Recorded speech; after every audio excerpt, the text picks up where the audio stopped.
Намирам се на улица Сливница няколко дни след сигнала, който подадох, и както виждате зад мен, вече е започнат ремонт. Разбира се, този ремонт беше крайно належащ и това далеч не беше единственият сигнал, който беше подаден.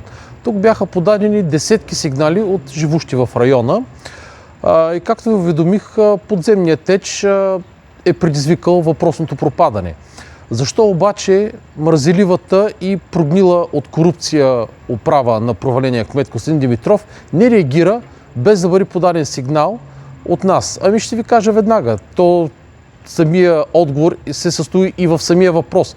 Ами именно, корупцията и нежеланието да свършат нещо полезно. С изключително много усилия ги накарахме да свършат макар и наполовина работата. Както виждате, доста време най-вероятно ще отлежи така дупката, но все пак теча най-вероятно е спрян. Сега дали точно е свършена работа и дали е спрян теча, предстои да разберем. Но разбира се, няма да оставим случая така, ще продължим да натискаме местната власт, ще продължим да следим ситуацията отблизо, разбира се с мнение тук на живущите. Сега ще обърна камерата, за да ви покажа отблизо да видите какво състояние е улицата, която наскоро беше ремонтирана.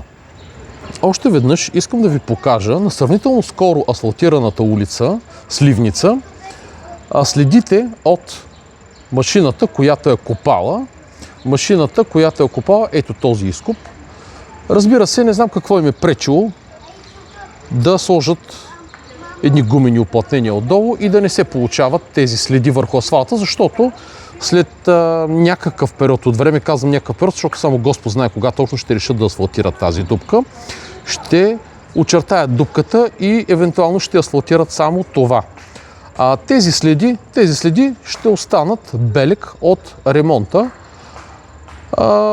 Изразявам своите опасения, че дупката, както на много други места в Пловдив, ще бъде некадърно направена и най-късно на следващата пролет отново тук ще има дупка.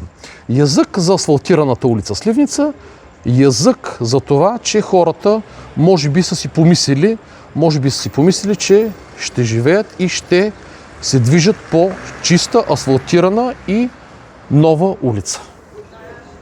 Искам още веднъж да благодаря на всички пловдивчани, които коментираха предходните видеа за въпросната дупка, пуснати във всички социални мрежи, също така, които ги изподелиха. Благодаря на тези, които освен мен подадоха сигнал, защото всички заедно постигнахме макар и този половинчат успех, защото в никакъв случай не можем да кажем, че това е някакъв кой знае какъв успех, но все пак сме ги накарали да се размърдат и да свършат някаква работа.